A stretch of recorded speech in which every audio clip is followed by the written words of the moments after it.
अस्सलाम वालेकुम, मैं हूँ आदिल निज़ामी और आप देख रहे हैं मेरा डिजिटल चैनल। पाकिस्तानी सियासत में साबिक वज़ीर आज़म 3 बार वज़ीर आज़म रहने वाले नवाज शरीफ साहब की वापसी हुई और उस टाइम कहा गया मियाँ जो तो आवेगा तो लग पता जावेगा, लेकिन मियाँ साहब आए और इलेक्शन हुए। इलेक्शन में जो हुआ वो आपके सामने है, मतलब किसी से बाइद नहीं है कि ओपन सीक्रेट है कि 2024 के इलेक्शन में क्या हुआ। अभी जनाब साबिक वज़ीर आज़म मियाँ साहब एक तवील अरसे तक एग्ज़ाइल में रहने के बाद तो पाकिस्तान आए, लेकिन अब एक तवील अरसे तक मीडिया से दूर रहने के बाद मीडिया पर आए हैं। आज उन्होंने सीएम पंजाब उनकी साहबजादी जो है मरीम नवाज़, उनके हमरा एक प्रेस कॉन्फ्रेंस की, रिकॉर्डेड प्रेस कॉन्फ्रेंस थी। और मियाँ साहब के आने की जो टाइमिंग है वो बड़ी अहम है। जिस टाइम हम देख रहे हैं कि एक जानिब एक ऑपरेशन हो रहा है, साबिक DGI फैज़ हमीद गिरफ्तार हुए, कुछ और अफसरान, इमरान खान के गिर्द जो लोग उनको फैसिलिटेटर, एक पूरा नेक्सस, एक पूरा नेटवर्क था वो बेनकाब हुआ, जिसमें जेलर भी, डिप्टी जेलर भी शामिल है अडयाला जेल का। ऐसे टाइम में मियाँ साहब आ रहे हैं और आके आवाम को रिलीफ देने की, ख़ुसूसन पंजाब की आवाम को रिलीफ, आवाम नहीं पंजाब की आवाम को रिलीफ देने की बात कर रहे हैं। अपने पुराने केसेस की बात कर रहे हैं, मुझे क्यों नकाला कह रहे हैं, और साजिश करने वालों को बेनकाब करने की बात कर रहे हैं, उनके एहतसाब की बात कर रहे हैं, लेकिन फैज़ हमीद का नाम नहीं ले रहे। कहा यह जा रहा था, तो कोई की जा रही थी कि मियाँ साहब जो मुझे क्यों निकाला, GT रोड तस्वीर चलाते रहे जनरल बाजवा की, फैज़ हमीद की, अपने खदशात का इज़हार करते रहे, मीडिया ब्लैकआउट था उनका, मरीम नवाज़ वहाँ पर जाकर स्पीचेस करती थी और अपने खदशात का इज़हार करती थी, बताते थे हमारे साथ क्या कुछ हुआ।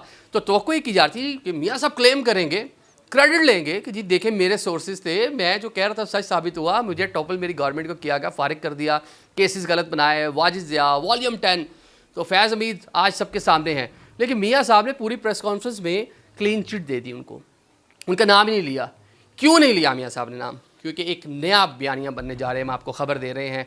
और इस बार जो बयानिया है कि सियासतदानों का एहतसाब होता रहा, अदारा इन हाउस इंटरनल अकाउंटेबिलिटी कर रहा है, अब जुडिशरी की अकाउंटेबिलिटी होगी, अब अदलिया का एहतसाब होगा, जजेस का एहतसाब होगा, लेकिन मौजूदा नहीं, साबका जजेस जनाब जी साकिब निसार साहब, क्योंकि उनके ज़रिए मियाँ साहब की गवर्नमेंट फारिग हुई थी और सादिक अमीन के वो वहाँ पर सर्टिफिकेट देते रहे, तो पूरा फोकस होगा पाकिस्तान मुस्लिम लीग नून का जो नया बयानिया बनाया जा रहा है कि साकिब निसार को, उस टाइम की जुडिशरी को, बंदयाल साहब को, जिस तरह देखा हमने कुछ जजेस बिफोर टाइम ही आगे चीफ जस्टिस बनना था, छोड़ के घर भाग गए।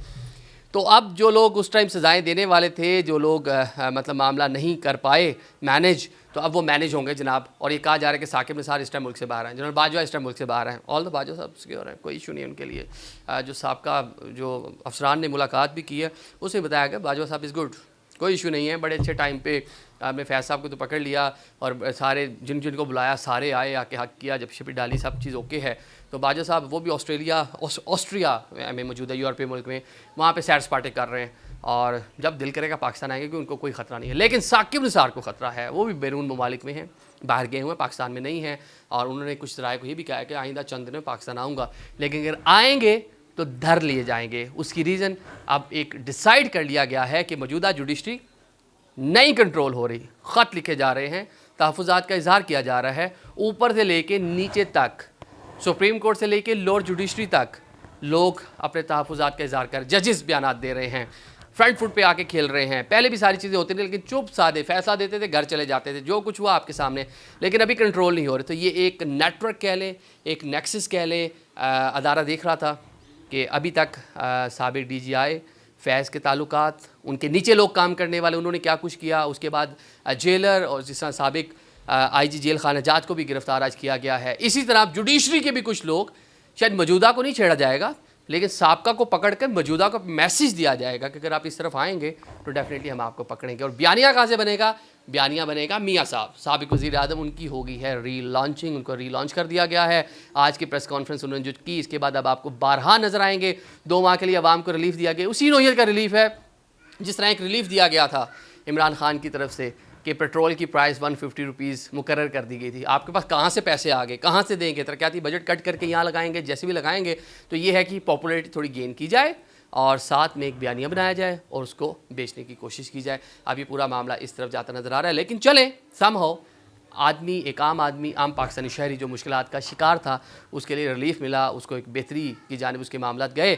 और साथ ही हम देख रहे हैं कि PTI और उसको जो लोग बैक कर रहे थे उनको वीक करने के लिए, तो जो हुआ विद इन PTI क्या कुछ हो रहा है, KPK कोई वही नहीं वहाँ पे। आइंदा चंद दिनों में अंदर से एक ग्रुप बने और सीएम अली अमीन गंडापुर को घर जाना पड़े, कोई वहीद नहीं हो सकता है।